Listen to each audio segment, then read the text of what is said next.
เป็นรถเมล์รถทัวร์เอาเบิ่งบรรยากาศกันเนาะทำงานเนาะเดี๋ยวขี่เลาะเบิ่งกันทุกคนเขาจะตกแต่งเอาถอมาเห็ดเป็นแคน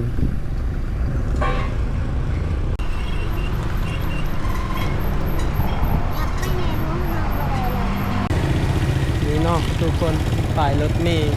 ประตูใส่ซิมีจอเนาะอีบอลนี่สบายดีกันเบิดสุขุสุคนตอนนี้เราอยู่ที่เส้นทางเขาไปถาดหลวงเนาะบ้านถาดหลวงกลางมื้อนี้ก็สิพาทุกคนขี่รถเลาะเบิ่งเลาะชมบรรยากาศเขตถาดหลวงทุกคนตอนนี้ก็ยับจ่อมอเข้ามาแล้วเนาะกับงานใหญ่ประจำปีก็คืองานนมัสการพระธาตุหลวงซึ่งจะจัดขึ้นในวันที่1วันที่5เนาะอย่างเป็นทางการของ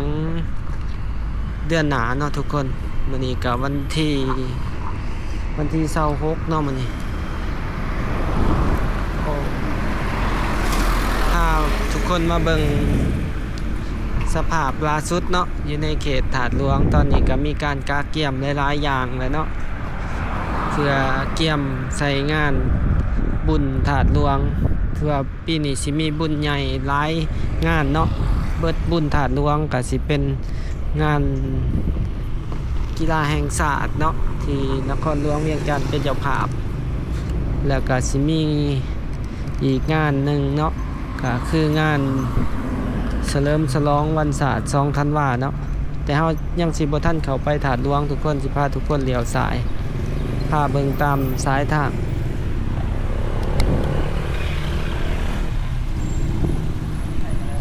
โอ้บอนนี้ก็มีAmazonมาเปิดใหม่แล้วเนาะสาขาถาดหลวงกลางโอ้งามเด้อค่ะเจ้าเฮ็ดAmazonตัวนี้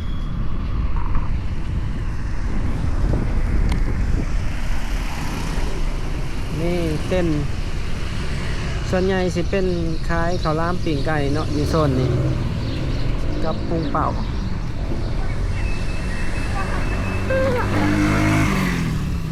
เดี๋ยวพาทุกคนเลี้ยวขวาเบิ่งเรียบตามแคมทางเนาะขอบของเดินถาดหลวง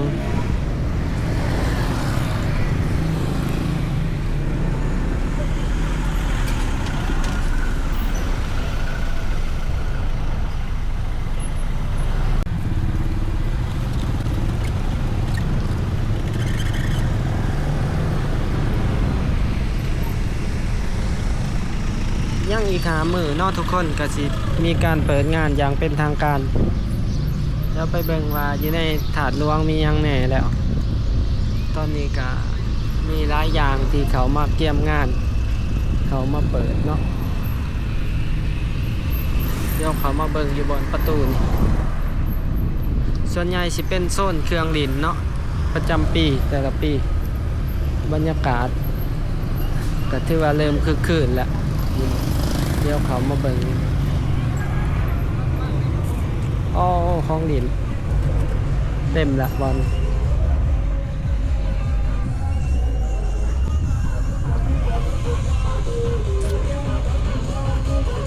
โอ้รถสิ่งเนาะบอลนี่เขากำลังเกี่ยมงานเนาะเดี๋ยวขี่เลาะเบิ่งกันทุกคน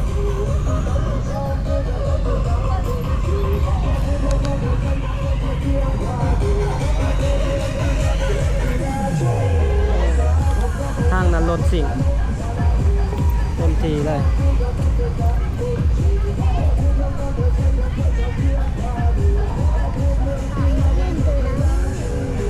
ต้นนั้นปิงโก้เนาะทาง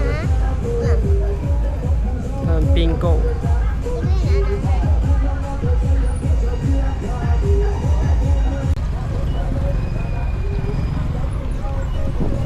สิพาทุกคนเขาไปทางวัดนี่ออกไปทางถาดหลวงเนาะไปเบิ่งที่เขาเจ้าจัดแถวเดินพระธาตุหลวงเขาเจ้าเฮ็ดยังแน่ล่ะนี่เป็นวัดถาดหลวงกลาง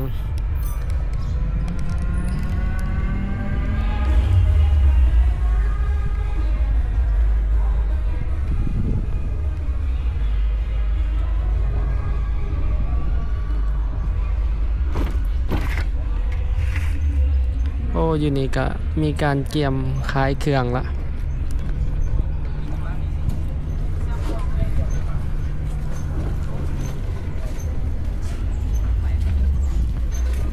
นี่ออกมาก็เจอถาดหลวงเดี๋ยวขี่เลาะเบิ่งเลาะชมบรรยากาศเนาะตอนนี้ก็เข้าสู่ยามหนาวแหละทุกคนฤดูกาลท่องเที่ยวที่นักท่องเที่ยวจะมาเข้ามายามอากาศเย็นๆแบบนี้เนาะช่วงนี้ทางหลวงพระบางก็ถือว่ารถไฟเต็มทุกเที่ยวเนาะช่วงนี้ก็นักเที่ยวท่องเที่ยวชาวจีนเข้ามาหลายช่วงยามหนาวแบบนี้เดี๋ยวเบิ่งโซนนี่เนาะนักท่องเที่ยวกำลังลังเข้ามา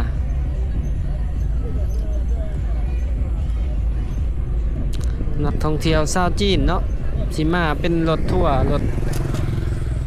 เป็นรถเมล์รถทัวร์เอาเบิ่งบรรยากาศกันเนาะ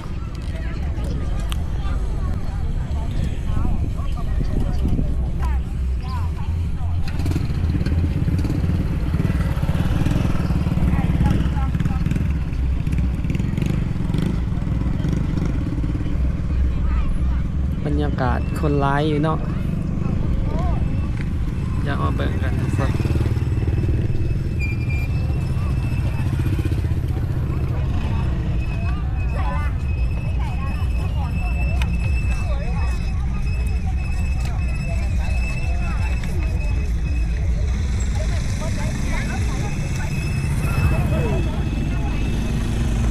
บรรยากาศเริ่มคึกคืนแล้วทุกคนอากาศก็เริ่มเย็นเนาะอยู่เดินพระธาตุหลวงอีก2 มื้อนี่ก็ถือว่าน่าจะมีหลายอย่างที่เปิดขายเปิดเฮ็ดกิจกรรมกันหลายขึ้นเนาะ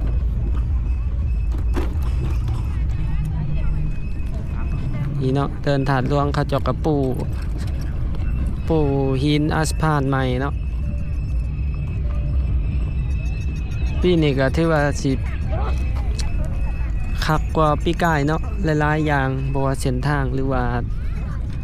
ลานกิจกรรมต่างๆก็ถูกปรับปรุงเนาะก็สิมีความสวยงามขึ้นกว่าเก่า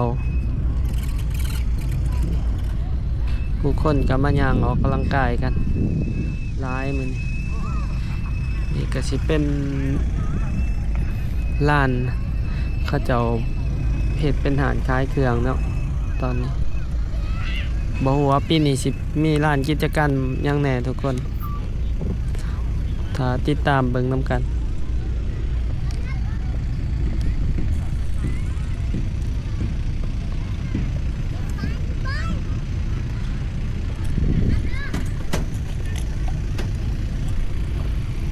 เดี๋ยวขี่รถเลาะเบิ่งเลาะชมกันหลายๆจุดเนาะ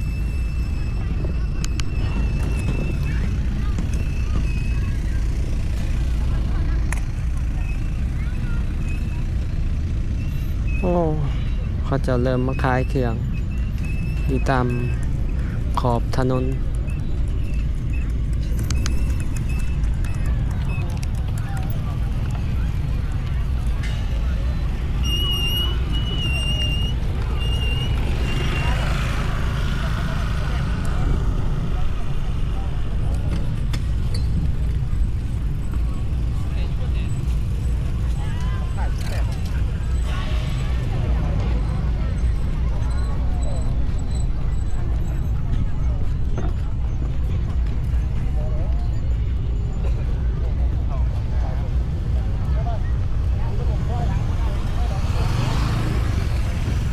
ตอนนี้นะประตูก็มีการตกแต่งแล้วเนาะ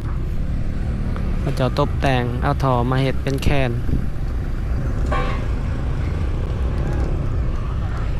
เดี๋ยวพาทุกคนเลาะชมตามถนนทุกคนตัวทางหน้าเฮาก็เป็นตลาดแรงถาดหลวงเนาะ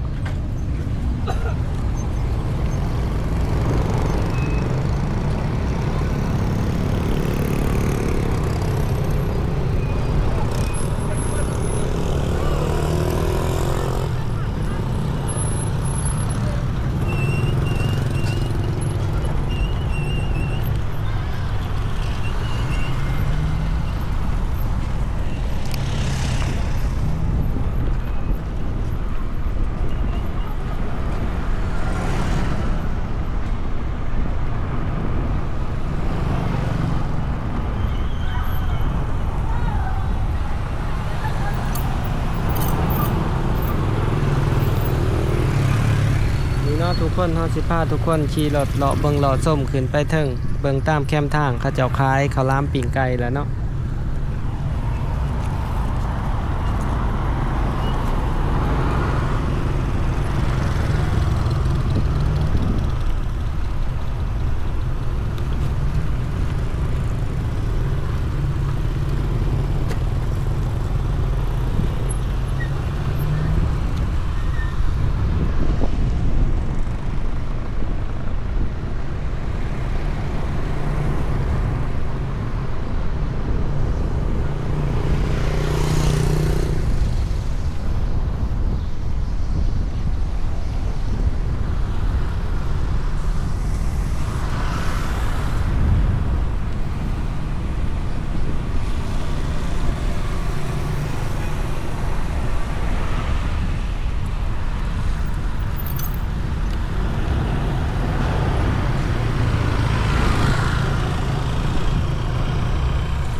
นั่นไว้น่ะโอ้ดอกคูณงามหนึ่งทุกคน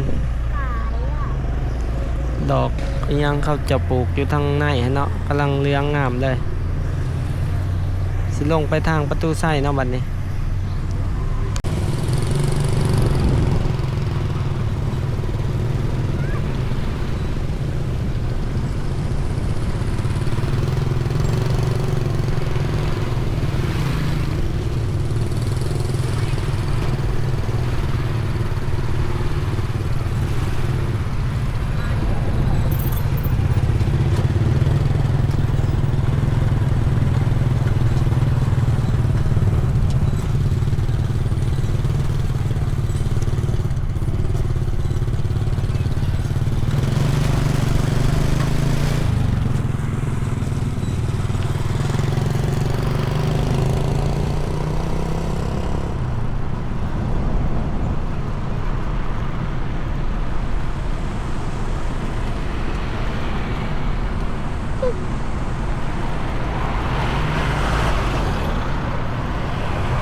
โซนนี้ก็เริ่ม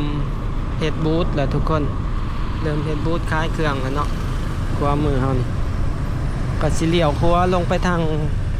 โน่นสะอาดทุกคนลงไปโพนสะอาดรับเล่นนะ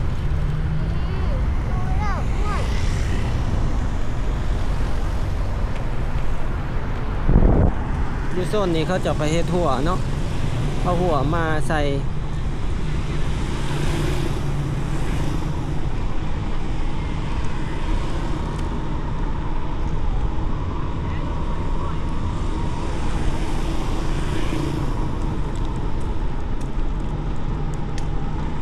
ถือว่าสิเป็นบุญใหญ่ ที่สุดของปีเนาะเป็นงานใหญ่ที่สุดของประเทศลาวเลยสำหรับบุญถาดหลวงในแต่ละปี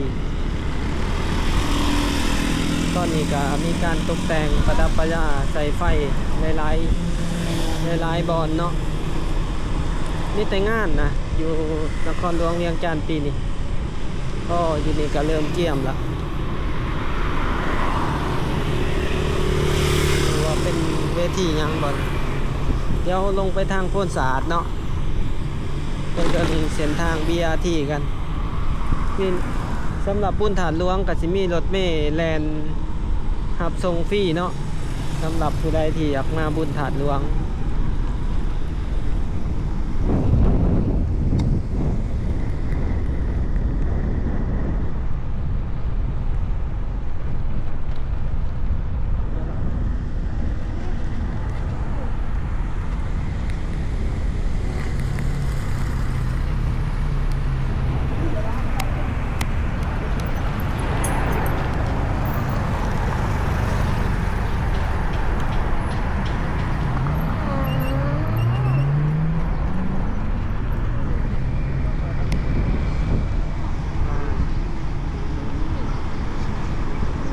พาทุกคนลงมาทางนี้เนาะสิลงไปประตูไส้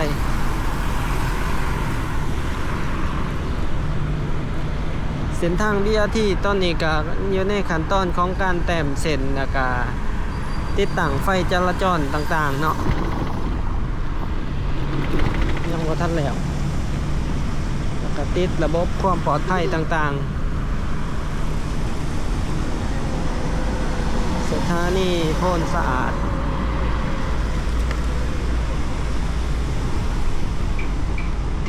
บรรยากาศตอนนี้6 โมงต้นอยู่กับตึกบริษัทประกันภัยเนาะกลุ่มบริษัทประกันภัยเวียงจันทน์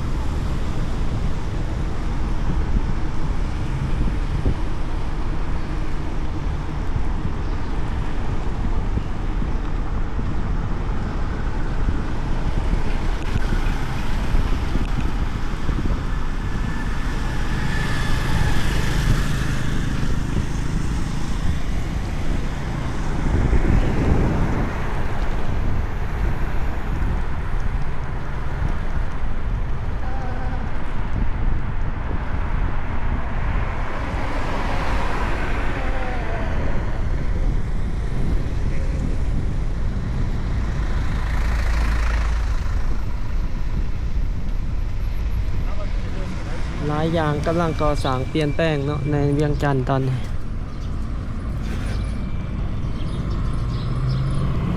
ทางหนาเขาก็เป็นศูนย์การค้าที่กำลังสร้างกันอยู่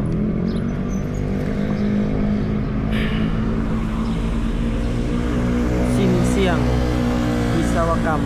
ก่อสร้าง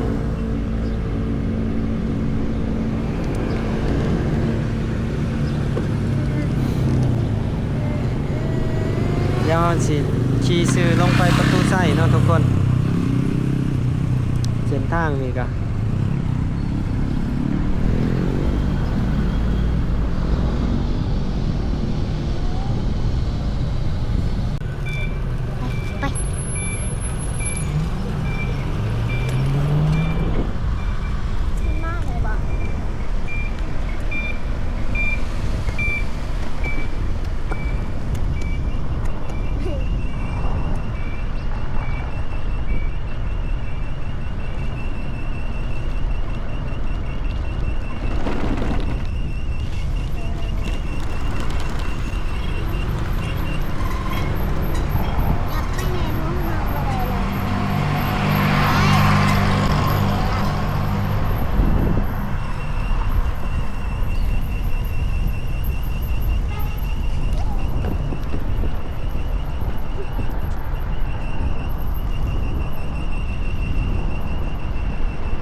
บรรยากาศถอยคำย่ำแรงทุกคนตอนนี้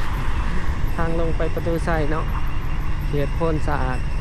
ธนาคารคำสายมือเฮา LBB Plus LBB นี่ก็เป็นธนาคารเกาหลีธนาคารบูยองสายมือนี่เนาะอยู่ลาวนี่ก็มี40 ปลายธนาคารเนาะที่เขามาตั้งที่ตั้งในลาวนี่ก็เป็นโครงการสร้างโรงแรมโอ้ตอนนี้กำลังลงเสาเข็มต่างๆเนาะเดี๋ยวลงไปเบิ่งบรรยากาศที่ประตูไส้กันทุกคน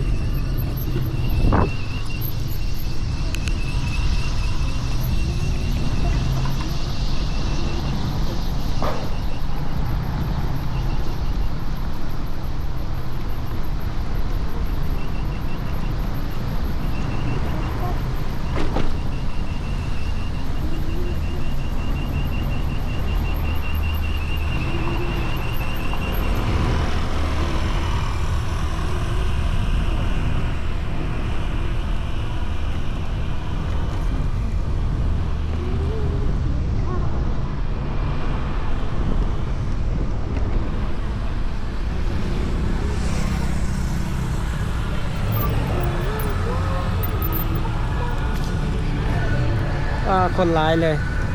อยู่ประตูไส้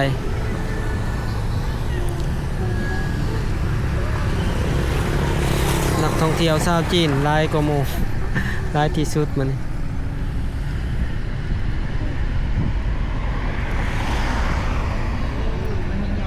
โอ้ประตูใส่ยังบ่ทันปิดเนาะยังมีคนอยู่เทิงแม่นบ่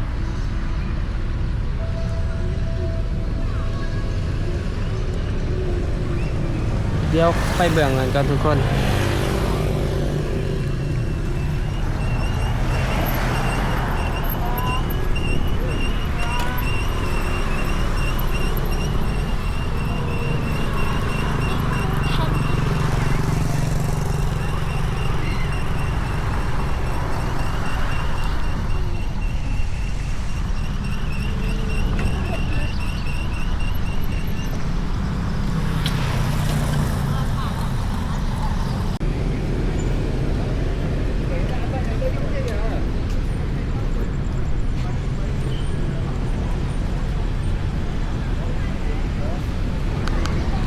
เบิ่งบรรยากาศประตูใส่กันอีกเทื่อหนึงทุกคนตอนนี้ก็มีคาเฟ่มีห้านแบบยกมาตั้งเนาะหลายห้านละมาตั้ง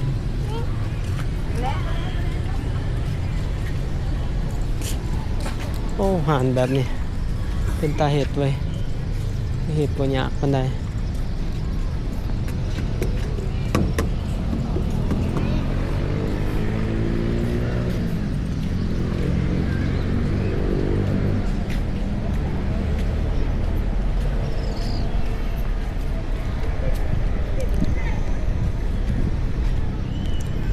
โอ้คนหลายคือคืนยืมมื้อนี้ก็เดี๋ยวย่างไปเบิ่ง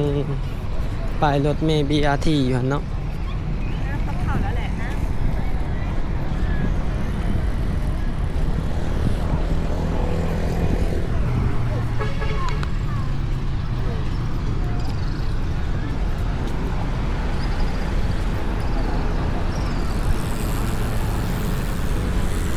หลายบอนถ่ายรูปเนาะอยู่ประตูใส่เดี๋ยวนี้วัยรุ่นเขาเจ้ามักถ่ายรูปยามแรงเขาเจ้าก็ไปหาถ่ายรูปบอนหันบอนนี้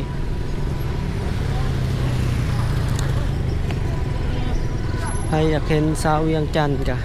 มาเบิ่งกันอยู่ประตูใส่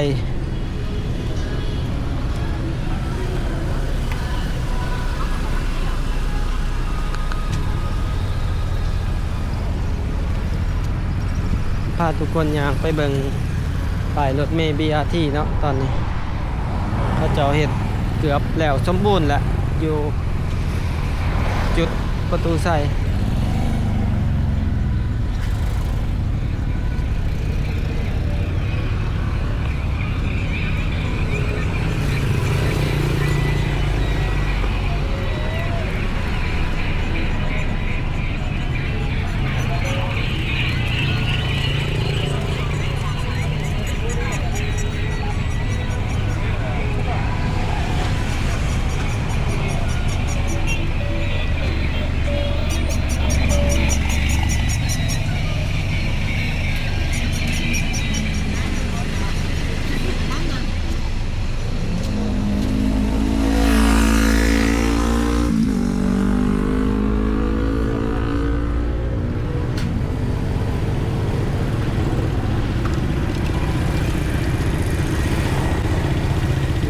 ทุกคนป้ายรถเมล์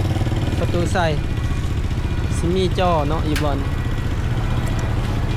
มีจอรายงานผลแบบเรียลไทม์เนาะว่ารถหอดจุดใดตลาดตัวจอน้อยเว้ยจอบ่อยากไงนะ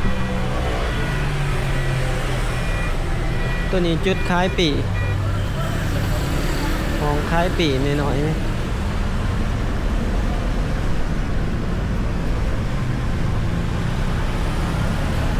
ตัวนี้เป็นตังนัง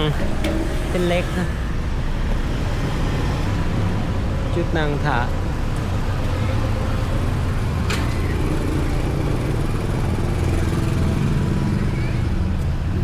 เนาะบอล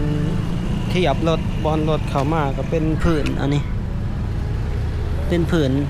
สีฟ้า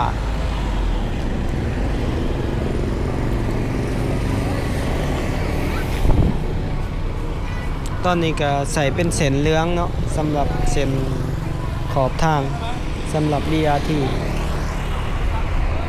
เป็นสถานีประตูไส้ทุกคนก็สิมีอยู่ประมาณนี้เด้อสำหรับคลิปนี้เนาะการพามาเบิ่งมาชมบรรยากาศเวียงจันทน์เนาะในช่วงใกล้ที่จะเปิดบุญนมัสการพระธาตุหลวงเนาะก็สิมีอยู่ประมาณนี้ทุกคนถ้าผู้ใดมักก็อย่าลืมกดไลค์กดแชร์กด Subscribe เนาะเพื่อเป็นกำลังใจให้กันในการถ่ายคลิปในการพาทุกคนไปเบิ่งหลายๆสถานที่ในเวียงจันทน์แล้วก็อีกหลายๆสถานที่ในลาวเนาะและตอนนี้เบาแม่นไซก็ต้องขอกล่าวคำว่าขอบใจแล้วก็สบายดี